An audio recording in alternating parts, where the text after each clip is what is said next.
As crianças podem sair agora para o seu culto infantil.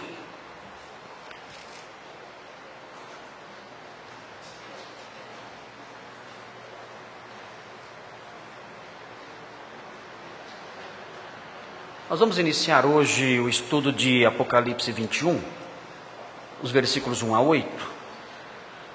Eu quero apresentar para os irmãos nesse texto, se o Senhor permitir, se o Senhor nos abençoar ao longo dessa exposição, eu quero apresentar aos irmãos 4 realidades que esse texto mostra, e essas realidades estão dispostas nesses 2 parágrafos da seguinte maneira. A primeira realidade é a realidade de um novo universo. A realidade de um novo universo. E essa realidade está consubstanciada no versículo 1. É o primeiro versículo que fala da realidade de um novo universo. Nós estamos falando já há várias semanas sobre a vida após a morte. E eu estou tentando quebrar da mente dos irmãos as noções infantis acerca da vida após a morte. A gente morre e vai para o céu e fica lá tocando harpa. Quero quebrar totalmente, arrancar da cabeça dos irmãos essa ideia. Nós vamos sim para o céu, não vamos tocar harpa não. Nós vamos para o céu, mas haverá a ressurreição dos mortos, como já expliquei. Haverá depois a vinda do Senhor, quando voltaremos com Ele, nossos corpos transformados, ressurretos, voltando com Ele. Teremos depois o reino milenar de Cristo. Falei sobre esse reino enquanto estudamos Isaías 2, versículos 1 a 4. Falamos várias semanas sobre esses 4 versículos. E depois disso ainda haverá o novo céu e a nova terra, um novo universo. Tudo isso nos aguarda na vida após a morte. E o versículo 1 fala desse novo universo. A outra realidade de que esse texto fala é mencionada nos versículos 2 e 3. E essa nova realidade é uma nova cidade. Nós vamos falar de uma nova cidade. É algo simplesmente fantástico, extraordinário. Nem os maiores criadores de Hollywood conseguiram imaginar uma cidade como essa, acerca da qual vamos falar aqui, quando estivermos abordando os versículos 2 e 3. A Nova Jerusalém, uma nova cidade, a cidade da qual nós somos cidadãos, é a nossa cidade santa. Nós não temos cidade santa neste mundo. Quem tem cidade santa neste mundo são as outras religiões. O catolicismo romano tem cidades santas, os muçulmanos têm cidades santas, os budistas têm cidades santas ou lugares santos neste mundo. Os cristãos de verdade não têm cidades santas neste mundo. Nossa cidade santa é celeste. E nós vamos falar então sobre essa nova realidade, que é a nova cidade, a Nova Jerusalém. Falaremos também, com base nos versículos 4 e 5, falaremos também sobre uma nova experiência de vida. Há uma nova experiência de vida nessa nova cidade situada nesse novo universo. E falaremos sobre essa nova experiência de vida. A nossa nova vida, num sentido perene, permanente, uma realidade imutável, uma realidade que não passa, uma realidade que transcende em muito todos os nossos melhores sonhos. Algo, eu não sei se a palavra que eu vou usar agora existe, mas algo insonhável. Existe essa palavra? Inventei agora essa palavra. Pode ligar para a editora Nova Fronteira para incluir no dicionário Aurélio. É uma realidade insonhável. Ninguém jamais sonhou essa nova realidade de que falaremos aqui nos versículos 4 e 5. E no final do texto, no final dos 2 parágrafos, nos versículos 6 a 8, falaremos de uma nova, aqui uma nova no sentido de renovada advertência. O parágrafo termina com uma renovada advertência. Nós não podemos desprezar as palavras dos versículos 6 a 8 que tratam dessa advertência. Então faremos isso. Vamos caminhar ao longo desses 2 parágrafos, apontando para essas 4 realidades. E hoje, o sermão de hoje, nós falaremos somente sobre a primeira realidade, que nós não teremos tempo de falar sobre todos os 2 parágrafos. Os 2 parágrafos são matéria para bastante tempo de análise, de estudo, de exposição. Então hoje nós falaremos só sobre o versículo 1, se é que vamos conseguir terminar. Vou tentar resumir para falar sobre o versículo 1 com vocês hoje aqui. Mas o versículo 1 é de uma riqueza extraordinária, imensa, gigantesca. E nós vamos então falar sobre esse versículo aqui na nossa exposição de hoje. Os irmãos já tendo o esboço de toda a exposição, guardem aí, não sei quantos dias eu vou levar para falar sobre os versículos todos que foram lidos aqui. Mas falaremos hoje sobre um novo universo. É importante que os irmãos se situem dentro da profecia bíblica quando estão diante de Apocalipse 21. Nós estamos aqui em face do apagar das luzes da história. Nós estamos diante de textos que falam sobre o apagar das luzes da história humana. Estamos aqui diante de textos que falam sobre o fechar-se, o fechamento das cortinas das eras. Todo o fim está se aproximando aqui. Esses capítulos tratam desse epílogo das eras, quando então uma nova ordem tomará lugar de modo definitivo, e a história como a conhecemos terá fim, terminará. É diante disso que estamos aqui quando olhamos para o capítulo 21.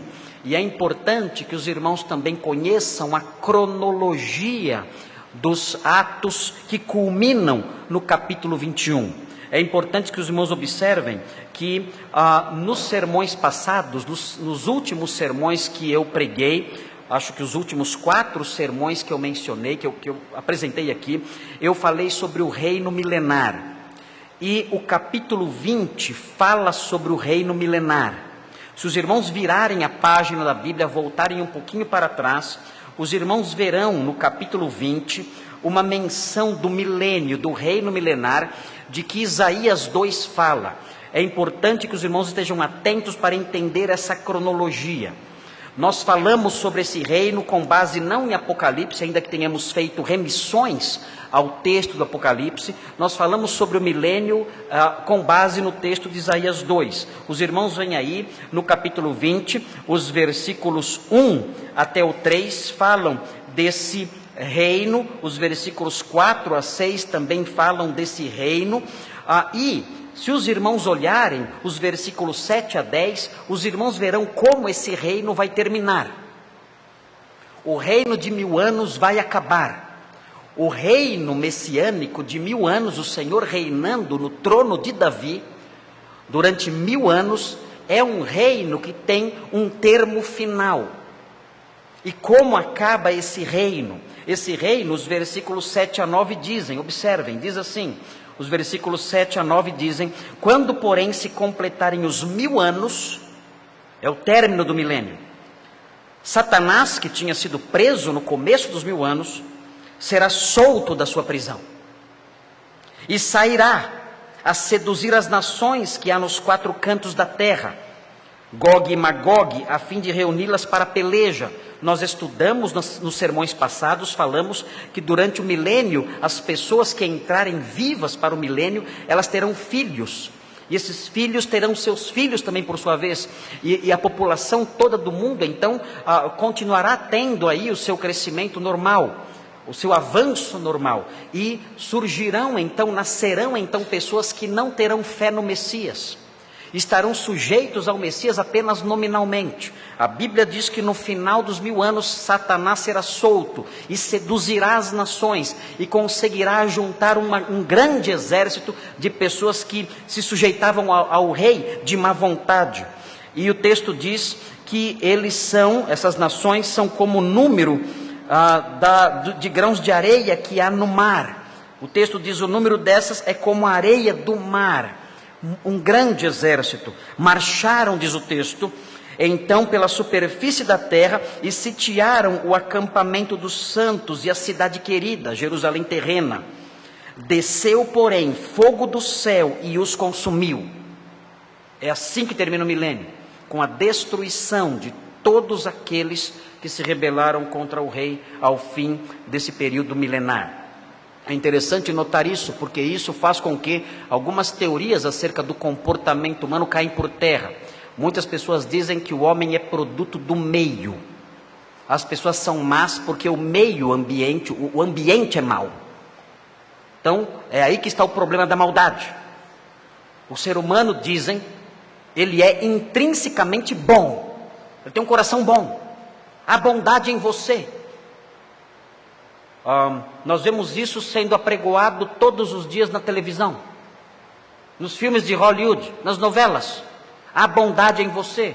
Canso de ver isso nos filmes, quando alguém está aconselhando um bandido, um estuprador, um assassino terrível, a pessoa diz: eu sei que há bondade em você. Não sei onde está, mas eu sei que há. Parte do pressuposto de que existe bondade, o ser humano é intrinsecamente bom. O problema é o meio que o cerca. A doutrina do milênio mostra que isso é uma imensa lorota. Porque se haverá um ambiente santo, se haverá um ambiente onde reina a justiça, a paz, o conhecimento, esse ambiente será o reino milenar. E mesmo assim, os homens se insurgirão contra o Messias, mostrando que o problema está no coração. Os irmãos acham que o diabo vai ter muito trabalho? Acham que ele vai gastar muito tempo para arrebanhar essas pessoas? Será que vai ser difícil para ele isso? Não. Vai ser muito fácil. Porque o mal está no coração das pessoas. O Senhor Jesus disse isso. É do coração que procedem os maus desígnios, os adultérios, os furtos, os assassinatos. Tudo procede do coração do homem. Se não houver uma transformação no coração do homem, o homem continuará fazendo essas coisas. Por isso é necessária a conversão. Crer no Senhor Jesus Cristo e se tornar uma nova criatura. Do contrário, o homem continuará produzindo essas coisas terríveis a partir do seu coração. O que acontecerá então em seguida? O texto diz, no versículo 10, que o diabo, versículo 10, o sedutor dessas nações, foi lançado para dentro do lago de fogo e enxofre, onde já se encontram não só a besta, que é o anticristo, a fera, como também o falso profeta, e serão atormentados de dia e de noite pelos séculos dos séculos. Então isso vai acontecer, Satanás será lançado ali, e na sequência, o que nós temos é o desaparecimento do presente universo. O versículo 11 diz: vi um grande trono branco. Esse é o juízo final. É o juízo. Alguns comentaristas dizem que esse é o juízo para condenação. O texto diz: vi um grande trono branco, é o juízo final, e aquele que nele se assenta, e vejam, de cuja presença fugiram a terra e o céu, e não se achou lugar para eles. Aqui há uma menção do passamento do presente universo. As coisas presentes se desfazem e desaparecem. O texto prossegue falando sobre esse juízo, fala sobre os mortos de todas as eras ressuscitando, todos. Até agora falamos sobre a ressurreição dos salvos apenas. Aqui neste momento, diante do trono branco, ressurgem todos os mortos, desde Adão até o dia final. Todos os mortos de todas as épocas ressuscitam, os perdidos, e comparecem diante do grande trono branco. E o texto diz que, tendo sido condenados, serão lançados no lago de fogo, que é a segunda morte. E então, depois desse juízo final, então nós chegamos no capítulo 21. Capítulo 21 falando sobre o novo céu e a nova terra. Essa é a sequência dos eventos. É importante os irmãos notarem que esse texto, Apocalipse 21, de 1 a 8, não trata de modo alegórico ou figurado da igreja na era presente. Alguns querem propor isso, Dizer não, Apocalipse 21, de 1 a 8, na realidade é uma alegoria para a época presente. Isso não pode ser. Isso não pode ser porque há menções nesse texto que fazem com que isso não caiba de modo nenhum na atualidade. O versículo 4, por exemplo. O versículo 4 diz: e lhes enxugará dos olhos toda lágrima, e a morte já não existirá. Já não haverá luto, nem pranto, nem dor, porque as primeiras coisas passaram. Como isso pode se ajustar de algum modo, mesmo alegoricamente, aos dias modernos? Isso é impossível. O texto diz no versículo 27, falando sobre a Nova Jerusalém, uma descrição da Nova Jerusalém, dando detalhes sobre a Nova Jerusalém. O texto dá até as medidas da cidade. E no versículo 27 fala sobre ela, dizendo: nela nunca jamais penetrará coisa alguma contaminada, nem o que pratica abominação, nem mentira, mas somente os inscritos no livro da vida do Cordeiro. Isso não se aplica à igreja moderna, já que a igreja moderna, nós sabemos, o joio convive ainda com o trigo. Não há como escapar disso. Toda igreja tem o trigo, toda igreja tem o joio. Inclusive esta. Todas têm. Não há como escapar. Então, na Nova Jerusalém não haverá só trigo, o joio não existirá mais. Por isso é importante que aqueles que são joio avaliem sua vida, porque o tempo de convivência com o povo santo, o tempo em que os pecadores permanecem na congregação dos justos, passará. O Salmo 1 diz: os pecadores não permanecerão na congregação dos justos, eles serão separados. De modo que é importante que você avalie a sua vida e veja se você é trigo de Deus ou joio do maligno. E descobrindo que é joio do maligno, mais uma vez, se curve aos pés do Cordeiro, se curve aos pés do Rei dos Reis, diga: Senhor, transforma-me em trigo teu, transforma-me em teu trigo, para que eu possa ser o teu pão, alimentando os meus irmãos, para que eu possa ser o pão puro de Cristo, alimentando os meus irmãos. Muda a minha vida, transforma a minha vida, eu quero ser uma nova criatura, não quero mais ser joio, eu quero ser trigo do Senhor. Faça isso, o Senhor ouvirá e o receberá na sua cidade um dia. Tendo feito essa ressalva, então vamos olhar para o versículo 1. O versículo 1 diz assim, acompanhe aí na sua Bíblia, o versículo 1 diz o seguinte: Vi.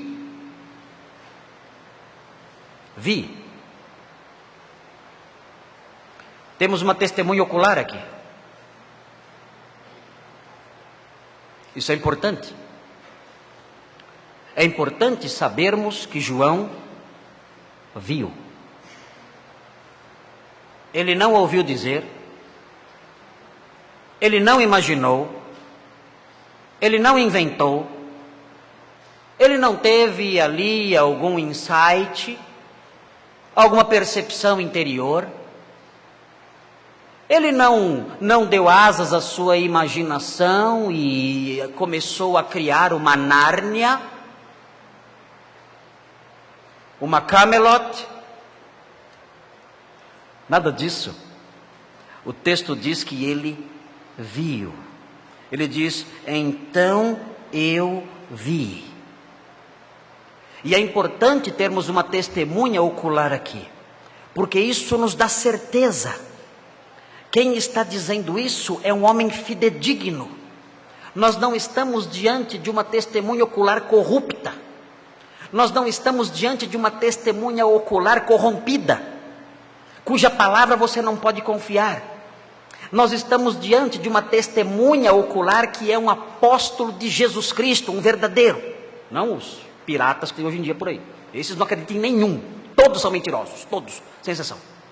Este apóstolo é um apóstolo verdadeiro de Jesus Cristo. E é alguém que deu a sua vida pelo Evangelho. É alguém que sofreu perseguição pelo Mestre, por amor ao Mestre. Quando ele escreveu estas coisas, ele estava exilado na ilha de Pátimos por causa do testemunho de Jesus. Ele foi alguém que gastou a sua vida pregando a verdade. e combatendo os falsos mestres, não se unindo a eles ou fazendo parte da matilha que eles compunham. Não. Ele fez inimigos, porque lutava pela fé. E ele condenou o erro, denunciou a heresia e sofreu as consequências disso, tendo sido perseguido, odiado pelos maus. De modo que esse homem merece o nosso crédito quando ele diz: eu vi. Descanse e creia, porque você está diante de uma testemunha ocular que merece todo o nosso crédito. Não estamos falando de alguém que viu e não tem credibilidade nenhuma. Quem viu foi João. João viu. João viu e testemunhou. E o testemunho dele é verdadeiro, como ele escreve nas suas epístolas: o nosso testemunho é verdadeiro.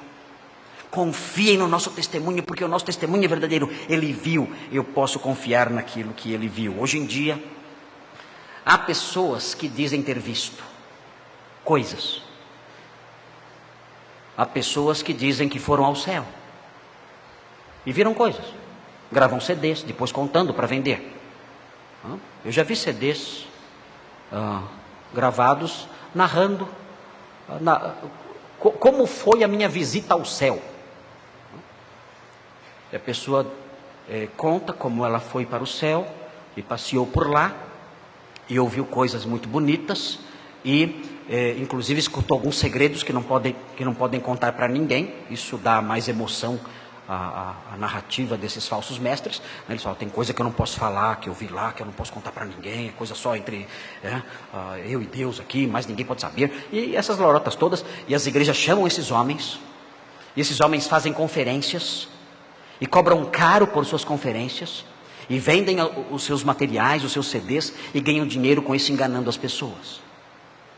Eu conheci alguém assim quando eu fiz um curso no Havaí, há vários anos atrás. Havia lá um jovem que tinha dito, dizia para nós que ele tinha morrido. Ele falava: eu morri. Ele falava: quando eu morri. Ele falava assim: quando eu morri. Mas será que eu entendi direito o que ele falou? Quando eu morri. Quem fala assim? Quando eu morri. Jesus até podia falar assim, não? Mas aquele moço falava assim conosco: quando eu morri. Eu pergunto: mas como? Você morreu? Eu morri. Fiquei 3 dias morto. Não diga. E aí? Ele dizia: eu fui para o céu e fiquei lá. Depois eu fui para o inferno, fiquei lá também um pouco. E vi vários pastores no inferno. Não gostava muito dos pastores, né? Depois eu acordei, voltei. E ele dizia as doutrinas que ele tinha aprendido nessas visitas ao céu. Ele falava que no céu só entra quem tem amor. Amém? Quando eu falo amém, tu não tem medo de responder, né? A Bíblia fala: pela graça sois salvos, mediante a fé. O amor brota depois disso. O amor brota depois disso. Mas ele dizia que tinha aprendido no céu que o caminho para o céu é o amor. Quando o caminho para o céu é a fé. Mas ele ouviu essa falsa doutrina no céu que ele visitou, quando ele morreu. E dizia essas coisas por aí. Ia nas igrejas dizer essas coisas por aí. Mentiras que nós não podemos aceitar em hipótese alguma. Mas João não. João, ele realmente viu. Ele é uma testemunha ocular e viu essas coisas. E o texto prossegue dizendo: eu vi novo céu e nova terra. Observem a palavrinha que aparece aí, a palavra novo. Há 2 palavrinhas na língua grega para novo. Existe a palavra kainos, que não é muito conhecida dos irmãos.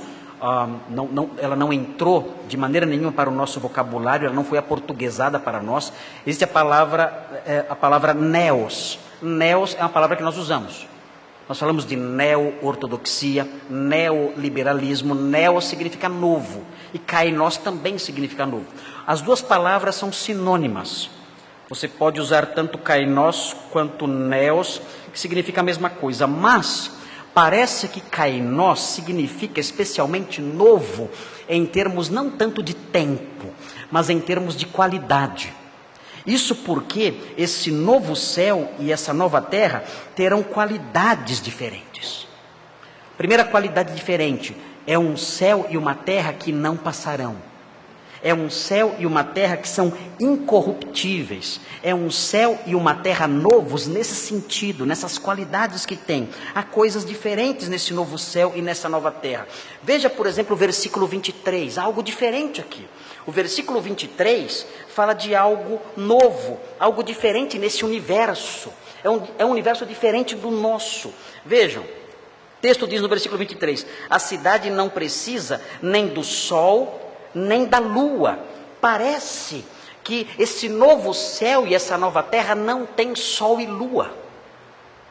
É um outro universo. Não tem sol e lua. O texto prossegue para lhe dar em claridade, pois a glória de Deus a iluminou, e o Cordeiro é a sua lâmpada. É a glória de Deus que ilumina esse novo universo.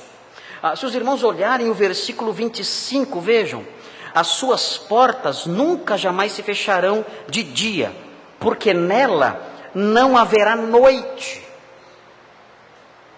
No novo universo não haverá noite. Haverá um dia constante, contínuo. Eu quando leio isso eu fico um pouco triste, para ser sincero. Porque eu gosto da noite. Eu sou boêmio. Eu sou um boêmio. Eu gosto de pegar meu violãozinho, né, e desfrutar um pouquinho da minha boemia, dentro da minha sala de casa, claro. Né. Gosto de tocar a minha bossa nova de noite. Né. Eu gosto da noite. Eu sou mais coruja, né, do que a Simone. A Simone, 7 horas da noite, já está no terceiro sono já. Né. Comigo é bem diferente, eu durmo muito tarde. Durmo muito tarde. Gosto da noite, acho gostoso a noite. Mas o texto diz que não haverá noite. Por que não haverá noite? A impressão que nós temos quando nós olhamos para o novo universo é que o Senhor quer remover tudo aquilo que possa trazer lembrança de medo para nós. A noite é sinistra. A noite é sombria. A noite é silenciosa. É o momento da ação dos maus. É quando os maus saem de casa para praticar os seus crimes, os seus males. A noite traz lembranças perigosas. Nós temos medo da noite. Temos medo de sair à noite.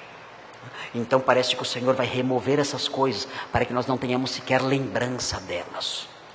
Se os irmãos olharem também o próprio versículo primeiro, o versículo primeiro diz que o mar já não existe. Não haverá mar. Nós vamos falar mais sobre isso. Mas alguns ficam tristes com isso também. Eu gosto tanto do mar. Não haverá mar. Quer ir na praia? Vá agora. Aproveite ao máximo agora. Aproveite no milênio para ir na praia. Porque o novo céu e a nova terra não terá mar. Teremos lagos, certamente. Rios, certamente. Terá o lago de fogo, mas para lá você não vai querer ir. A realidade é que esse novo universo será diferente. Universo novo. E será maravilhoso isso.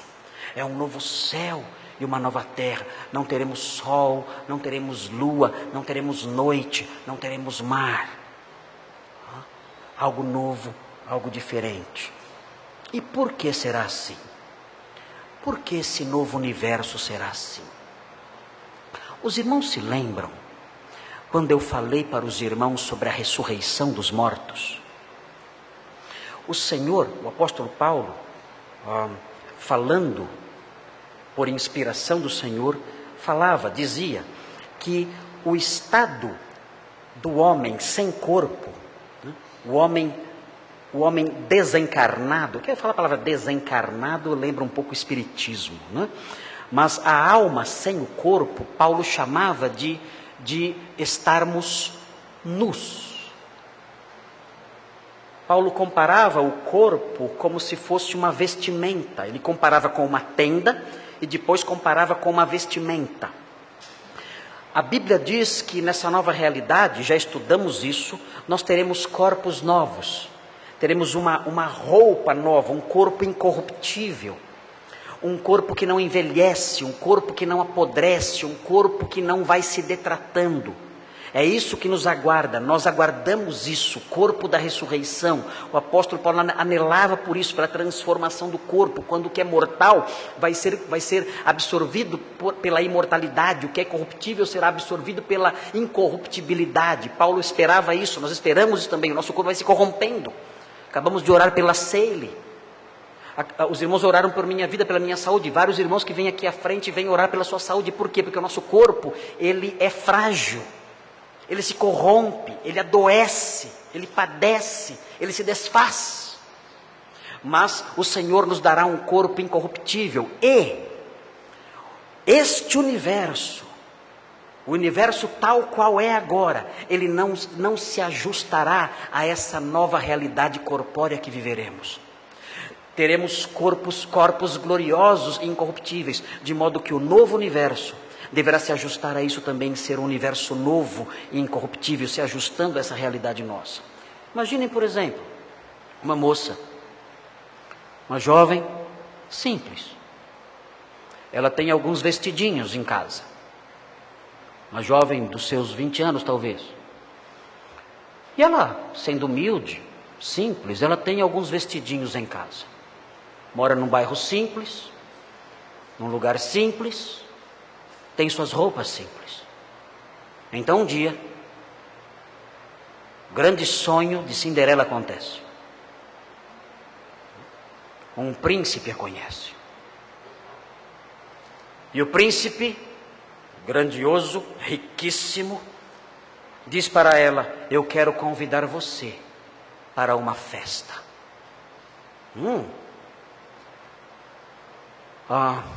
Qual seria a primeira preocupação dessa moça?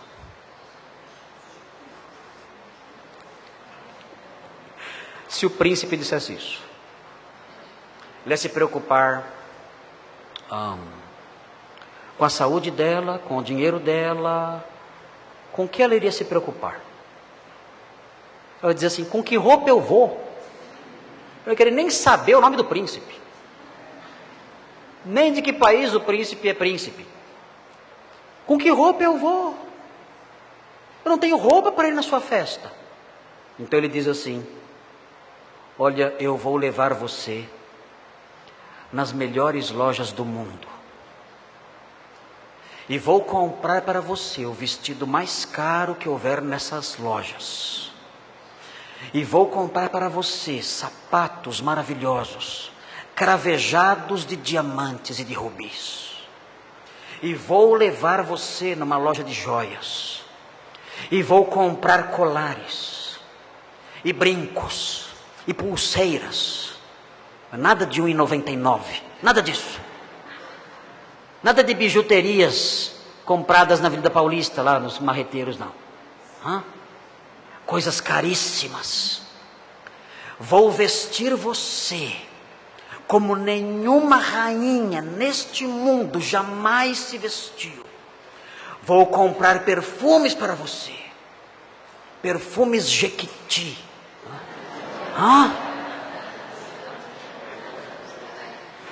São esses os mais caros, não? Não? Vou comprar perfumes caríssimos para você. Nem a rainha da Inglaterra jamais terá usado os perfumes que eu vou lhe dar. E você se vestirá assim. E eu virei buscar você para a nossa festa. E essa moça então recebe todos esses presentes. E se veste dessa maneira tão gloriosa e grandiosa. E o príncipe chega e a leva para a festa. E ela diz: onde é a festa? Onde é o lugar dessa festa tão gloriosa que eu estou aguardando há tanto tempo? E ele diz: essa festa é no bar do Chicão.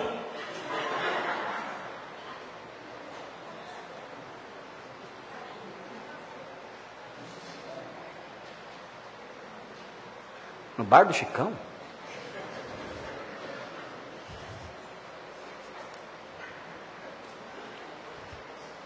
Mas o bar do Chicão eu já conheço.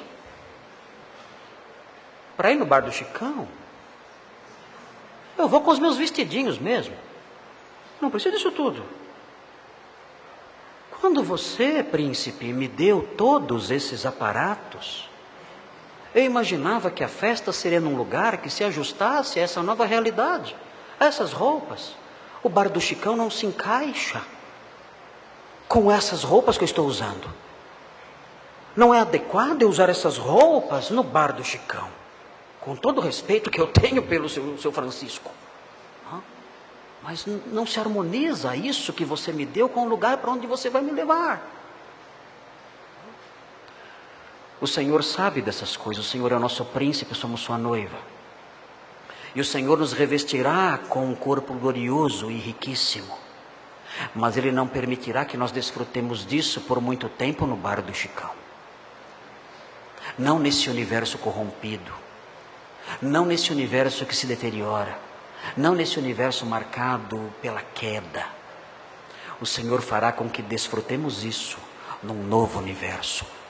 Tão glorioso, tão rico, tão magnífico quanto os nossos corpos. E então sim, a história chegará ao seu apogeu. Quando o povo de Deus redimido estará num universo redimido. E então sim, a história chegará ao seu alvo. E o texto prossegue. Vejam o que diz a sequência. O texto diz: vi novo céu e nova terra. As duas palavras que aparecem aqui, o novo e nova, a mesma palavra kainós, realçando esse aspecto da diferente qualidade desse céu e dessa terra, desse universo. E o texto prossegue dizendo: pois o primeiro céu e a primeira terra passaram. Como isso vai acontecer? O versículo 20 e 11, diz que o céu e a terra fugiram da presença daquele que se assenta no grande trono branco. Mas não dá detalhes acerca disso. Como esse universo vai passar? Como o Senhor dará cabo desse universo? É importante que nós saibamos como isso vai acontecer, para que o nosso apego a esse universo não seja tão intenso. Vejam o que diz 2 de Pedro. 2 de Pedro dá detalhes sobre isso. Você quer saber o que vai acontecer com o seu carro novinho? Quer saber? Você quer saber o que vai acontecer com a sua casa própria? Quer saber? Quer saber o que vai acontecer com a sua fazenda, com o seu sítio, com a sua chácara, com a sua casa? Nós nos apegamos tanto a essas coisas. Fazemos delas o centro da nossa vida. Vivemos para elas. Morremos por elas. Mas vejam que o texto diz em 2 de Pedro 3. O texto diz assim, nos versículos 10 em diante. Vejam aqui a revelação de Pedro sobre o futuro deste mundo. Como esse universo vai passar? O texto diz: virá entretanto como ladrão o dia do Senhor. O dia do Senhor é uma expressão muito ampla, envolve tudo, inclusive o novo céu e a nova terra. E vejam, no qual os céus passarão com estrepitoso estrondo, é uma imensa explosão. Haverá uma grande explosão dando cabo do universo. E vejam, e os elementos se desfarão abrasados. Tudo se derreterá. Tudo será consumido. Tudo, os céus e a terra, tudo será consumido pelo fogo. O texto prossegue: também a terra e as obras que nela existem serão atingidas. Nada ficará de pé.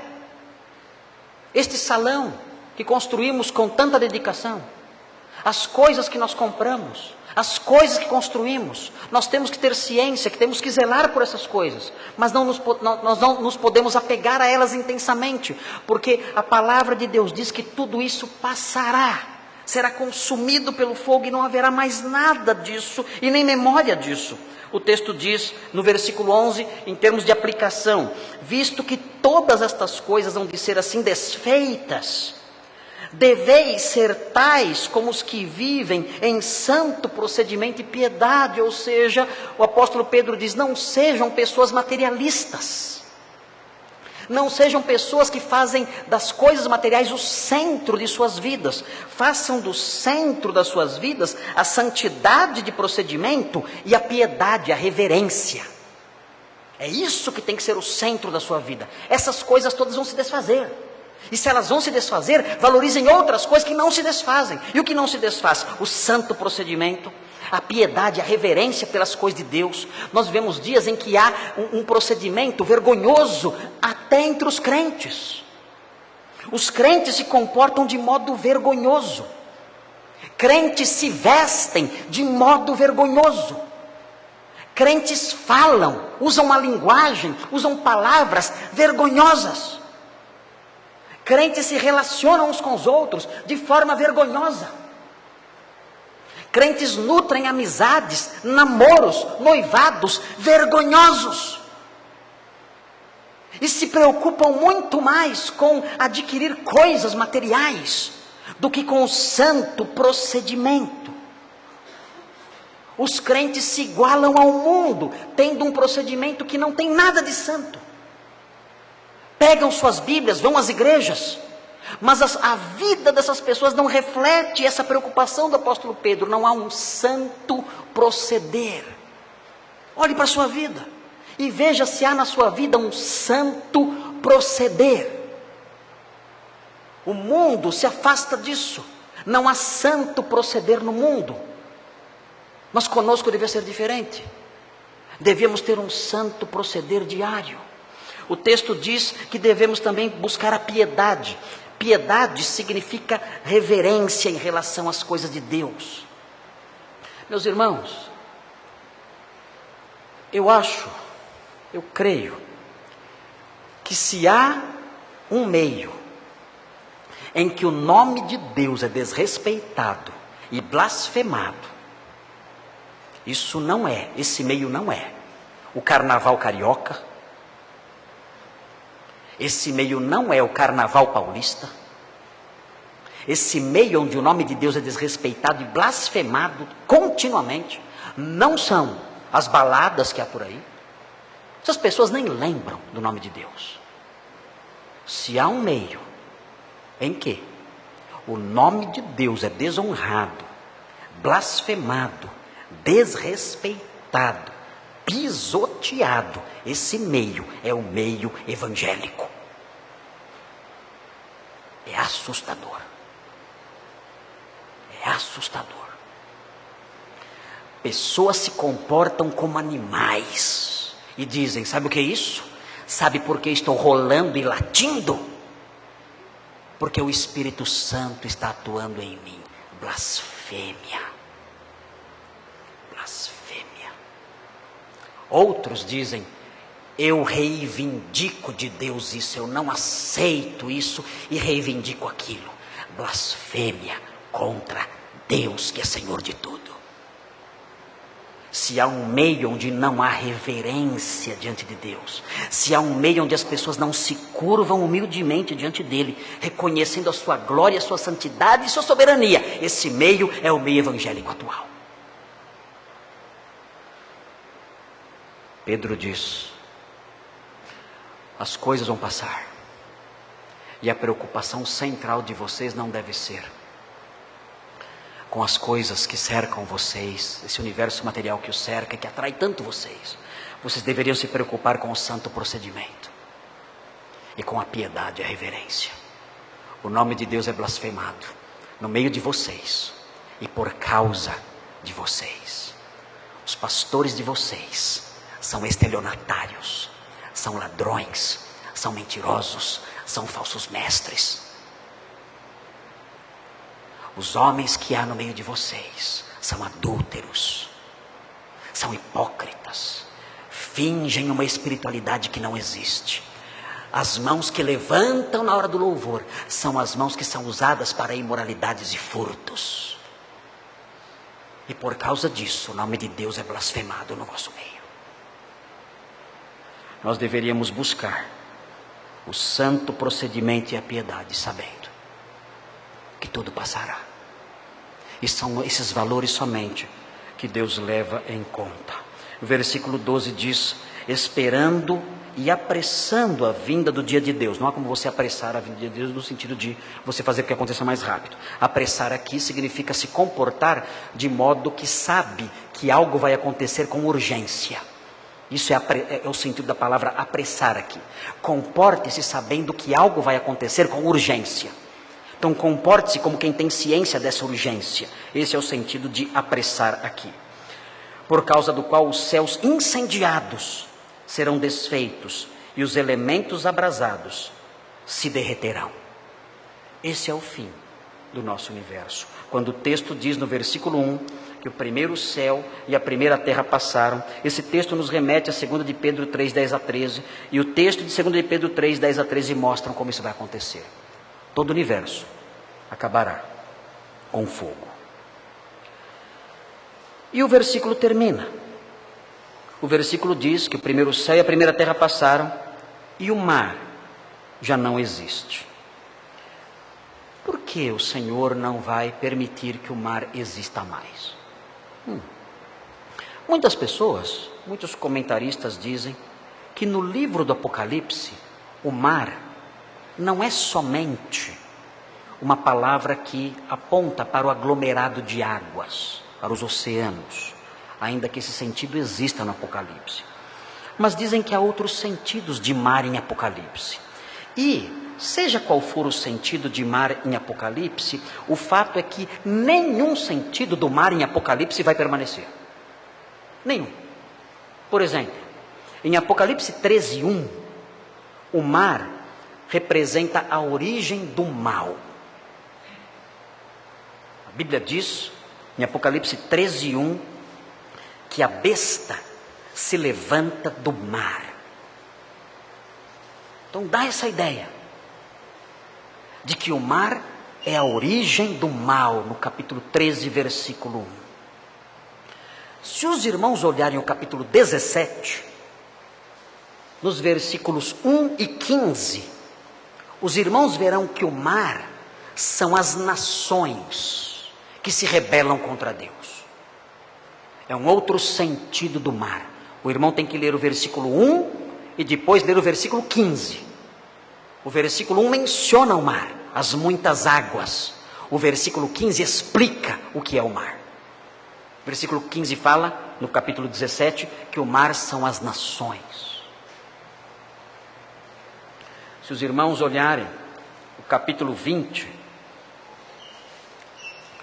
no versículo 13, os irmãos verão que o mar é o lugar dos mortos.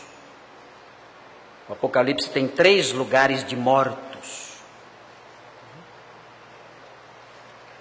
Capítulo 20, versículo 13, fala que o mar dará aos seus mortos, assim como a morte e o além. São 3 lugares de mortos: o mar, a morte e o além. Então, o mar seria um dos lugares dos mortos. Se bem que morte e além pode se referir à mesma coisa. Existe na Bíblia uma figura de linguagem chamada endíades. Endíades. Essa figura de linguagem, endíades, significa um através de dois. Um através de dois. Endíades. Um através de dois. Então, quando o autor bíblico quer se referir a uma coisa apenas, às vezes ele usa 2 palavras. Pode ser isso aqui. Pode ser uma endíades. Quando fala de morte e além, pode estar se referindo a um lugar através de 2 palavras: a morte e o além. Entenderam isso? Vou dar um outro exemplo de endíades. fez Deus o homem à sua imagem e semelhança. O que é imagem e o que é semelhança? É a mesma coisa. Imagem e semelhança é a mesma coisa. Mas o autor se refere a uma coisa através de duas palavras. É um em, de a, através, diz.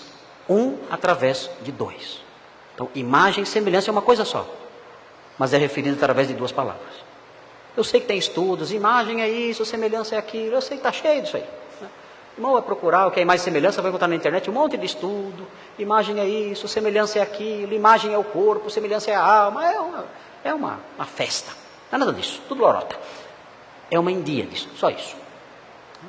Duas realidades através de uma palavra só. E talvez isso seja o caso aqui. Mas o mar aqui é visto como um lugar de mortos. Uma espécie de cemitério. Há pessoas sepultadas no mar. De modo que é um lugar sombrio, tenebroso. No capítulo 18 do Apocalipse, nos versículos 10 a 19, nós não vamos ler, o mar representa o meio principal através do qual acontece o comércio das nações inimigas de Deus.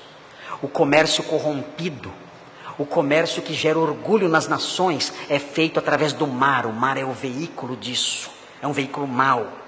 E em outras passagens, capítulo 5, versículo 13, capítulo 7, de 1 a 3, capítulo 8, 8 e 9, capítulo 10, 2, capítulo 10, 5 e 6, capítulo 10, versículo 8, capítulo 14, versículo 7, capítulo 16, versículo 3. Em todas essas passagens, o mar significa oceano, literal. Quais desses sentidos nós temos aqui? O mar já não existe. Todos. Todos. Não haverá mais nenhum tipo de mal no novo universo. E o mar, como conhecemos, o oceano, também não existirá. O oceano representava, para o homem antigo, algo muito assustador. O oceano era tido como o símbolo do caos. Na antiguidade, os oceanos eram vistos como a habitação de monstros gigantescos. Há uma lenda babilônica, a lenda de Tiamat. Tiamat era um grande monstro marinho que foi subjugado pelo deus Marduk. Vejam como os antigos tinham pavor do mar como habitação de monstros. Na Bíblia, o Leviatã é mencionado como um grande monstro marinho que será destruído por Deus. Os homens antigos viam assim o mar como habitação de grandes monstros gigantescos que assustavam os homens, apavoravam os homens. O mar era visto como um lugar de perigo. Os navios navegavam com medo de entrar em alto mar, tentavam navegar próximo à costa, especialmente no Mediterrâneo, onde os navios navegavam mais intensamente, e tentavam não se afastar muito da costa, porque tinham pavor do alto mar. Os navios eram frágeis e facilmente podiam ser destruídos por qualquer tempestade. No Egito, o mar era visto como perigoso, porque entendiam que o mar absorvia as águas do Nilo e deixava um país com fome. Para eles era o mar que fazia isso. Tinham medo do mar então. Hoje, nós temos um ditado. Nós vemos o quê? O mar. Quando as minhas filhas vão para a praia, qual é o ditado que eu digo a elas? Cuidado. O mar é traiçoeiro. Você nunca falou isso para o seu filho? Nunca disse isso? Você nunca disse isso para o seu marido? Às vezes é sem juízo. Cuidado, o mar é traiçoeiro. O que significa isso? Que o mar é traiçoeiro? Ele nos engana, nos leva, nos mata, depois devolve. Nos enlaça, nos engolfa, nos devora, nos mata e depois devolve. O mar é mau, é traiçoeiro, é perigoso. Então, por causa disso, o Senhor removerá todas essas coisas. que trazem para nós a lembrança de medo, a lembrança de terror, a lembrança de mistério, de escuridão, de morte. Tudo isso será removido desse novo universo. Lá haverá um dia sem fim, um dia sem noite. Não ouviremos o bramir, o bramido feroz das ondas impetuosas do mar. Não. Haverá sim serenidade e paz em todo o universo. E ali viveremos pelos séculos dos séculos, quando não houver mais séculos. Isso é muito bom. Vocês não acham? Isso faz a vida aqui se tornar indesejável até certo ponto. É por isso que João, quando terminou o seu livro, ele disse o quê? Estou com pressa, tenho um compromisso amanhã. Tem aluguel para pagar amanhã. Conta de luz venceu. Foi assim que ele terminou o seu livro? Como é que ele terminou o seu livro? Quando ele terminou o seu livro, ele disse: vem. Vem, Senhor Jesus. Vem. Eu quero tudo isso já. Vem. Começa. Desencadeia esses fatos. Vem buscar tua igreja. Vem ressuscitar os teus mortos. Leva a noiva para a tua câmara. Inicia as bodas do Cordeiro. Promove o passar dos anos para que a sua vinda seja real. E que seus pés se assentem ali, toquem ali no Monte das Oliveiras. E o seu reino de 1000 anos comece. E a rebelião dos maus aconteça ao final. E um novo céu e uma nova terra tome lugar na história. E nós desfrutemos disso para sempre, dessa paz sem fim. Vem, vem, Senhor, depressa. E nós aguardamos tudo isso, esperamos tudo isso. E é bom que aguardemos, é útil que aguardemos. Mas notem, há um sentido, irmãos, e eu quero terminar com isso. Há um sentido em que tudo isso já começou. Como assim? Como? Pastor, vi novo céu e nova terra. O primeiro céu e a primeira terra passaram, e o mar já não existe. É um novo universo. Há um sentido em que essa nova criação de Deus já começou. Como?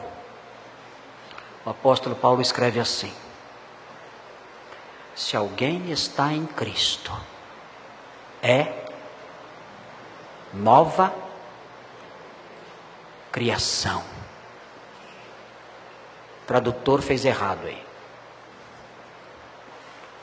Se alguém está em Cristo, é nova criação. Novo céu, nova terra. As coisas velhas já passaram. As coisas velhas ficaram para trás. O primeiro céu e a primeira terra passaram. O mar já não existe. As coisas velhas já passaram. Eis que tudo se fez novo. Segundo aos Coríntios 5,17, é uma repetição de Apocalipse 21:1. É a mesma estrutura. Fala de uma nova criação e fala das coisas que passaram. Só que traz isso para a nossa realidade agora. E diz, olha, esse novo céu e essa nova terra, essa nova realidade, esse novo universo, tudo isso que aguardamos para o porvir já começou. E já começou, sabe aonde? Em você. Porque quando você creu em Cristo, o que aconteceu? Surgiu uma nova criação, uma nova criatura. As coisas velhas já passaram. Eis que tudo se fez novo.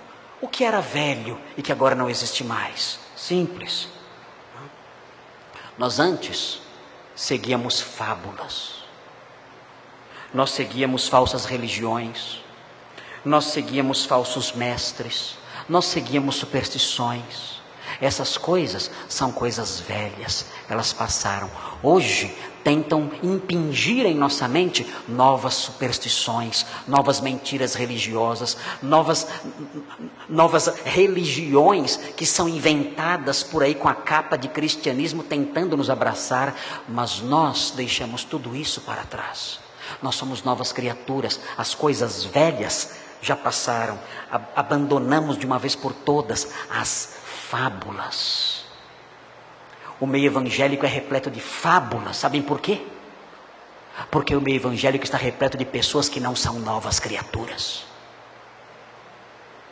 Porque se fossem novas criaturas, se os evangélicos atuais fossem novas criaturas, se todos eles fossem de fato, e não somente um aglomerado de fanáticos enlouquecidos, mas novas criaturas, teriam discernimento e não seguiriam as fábulas, porque as coisas velhas teriam passado.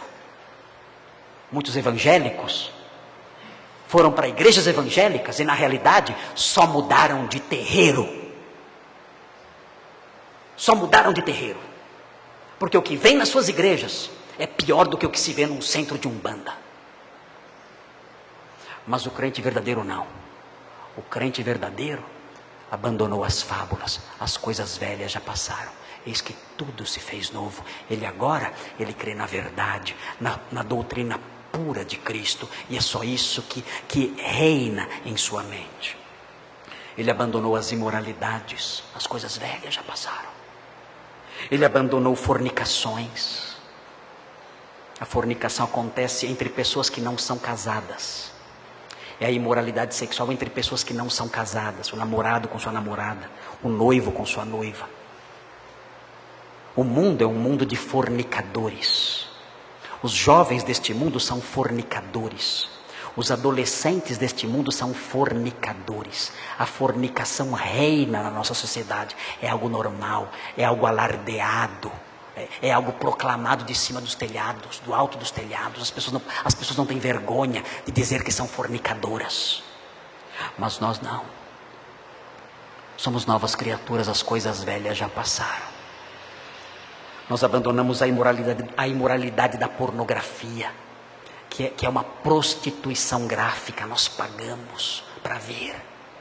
Para ver imoralidade é uma prostituição gráfica. Nós pagamos internet para ter acesso à pornografia. É uma prostituição virtual. Mas para nós isso não existe mais. As coisas velhas já passaram. Eis que tudo se fez novo. Nós abandonamos nossos adultérios. Adultérios envolvem pessoas casadas. Nós abandonamos nossos adultérios. Nós vivemos em pureza com nossa esposa. O leito matrimonial é santo para nós, porque as coisas velhas já passaram. Eis que tudo se fez novo. Nós abandonamos as maldades. Não abandonamos apenas fábulas e imoralidades. Abandonamos maldades. A maldade consiste em ter prazer em promover o sofrimento de alguém. A pessoa tem prazer em ver alguém chorar, sofrer fisicamente, emocionalmente. Nós tínhamos esse prazer. Mas as coisas velhas já passaram. Nós não temos mais maldades. Nós temos prazer em ver o bem do outro. Nós temos prazer em ver a felicidade e a alegria do outro. Nosso coração mudou. Somos novas criaturas, as coisas velhas já passaram. Nós éramos marcados por contendas. Contendas. Na palavra de Deus, as obras da carne, a maioria das obras da carne são ligadas a contendas. São gritarias, discórdias, brigas, invejas. São obras da carne. São contendas. Contendas dentro de casa. Irmã contra irmã. Irmã contra irmã. Irmão contra irmão. Marido contra esposa. São inimigos dentro da própria casa. Não podem se ver. Não podem olhar um para o outro. não podem se sentar lado a lado. Há contenda. Mas conosco não é assim. Nós somos novas criaturas. As coisas velhas já passaram. Eis que tudo se fez novo. Não é verdade? Você é uma nova criatura.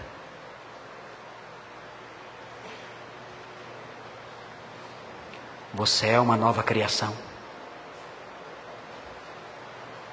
Não fuja desta pergunta. Não fuja dessa pergunta. A imoralidade é algo que passou para você. As fábulas passaram, as maldades passaram, as contendas passaram. São coisas velhas. Tudo se fez novo. Não fuja dessa pergunta. Você é uma nova criação. Se você não é uma nova criação, você não verá a nova criação. Diga ao Senhor hoje: Senhor, quero ver a nova criação. Portanto, faz de mim já uma nova criação. Dobre seu coração. Dobre seu coração. Antes de dobrar o seu joelho no reino glorioso, no novo céu e na nova terra, de se prostrar diante do rei nesse reino glorioso, antes de prostrar-se assim, é necessário prostrar-se aqui dentro, no coração. É prostrando o coração agora que se prostra, que se dobra o joelho depois, lá naquele reino glorioso. Dobre agora, dobre, renda-se. Curve-se e diga: Senhor, eu não sou uma nova criatura. Tem misericórdia de mim, esse universo vai passar.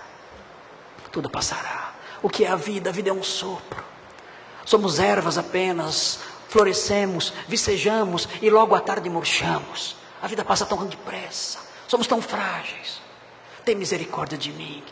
Eu tenho estudado, tenho aprendido neste sermão sobre esse novo céu, essa nova terra, esse reino glorioso, esse novo país, essa nova realidade, esse novo universo. Eu quero fazer parte disso. Eu quero fazer parte do novo universo, mas para isso eu tenho que ser um novo homem. Transforma-me pela fé em Jesus. Eu creio nele, eu recebo. Faz de mim uma nova criatura, para que eu veja com estes meus olhos a sua nova criação. Suplique isso ao Senhor hoje. Renda-se aos pés dele. Nasça de novo. Seja essa nova criatura. E aguarde com alegria o novo céu e a nova terra. Oremos. Ó Deus Santo, o nosso coração anela por esse dia, quando todos os nossos fardos vão cair, quando todo o nosso peso cairá de sobre os nossos ombros, o peso do cansaço deste velho corpo, o peso das preocupações, o peso do pecado, o peso do medo. Ó Deus, aguardamos esse dia glorioso, nesse novo universo. Abençoa-nos. Faça com que tenhamos esse novo universo sempre em mente, para que vivamos de modo santo e piedoso neste mundo. Ó Deus, ajuda-nos. Tem misericórdia de nós, ajuda-nos a caminhar enquanto o Senhor não vem. E eu suplico por todos aqueles que ouviram sobre a nova criação, mas não são novas criaturas. Ó Deus, tem misericórdia deles. Toca-lhes no coração. Faça com que se prostrem no coração e recebam Jesus Cristo em sua vida. E sendo novas criaturas, sejam libertos de uma vez por todas, ó Deus, das fábulas, das imoralidades, das maldades e das contendas. E que tudo se faça novo na vida deles. E que, vivendo assim, sejam novas criaturas, aguardando a nova criação. Pedimos essas bênçãos, em nome de Jesus. Amém.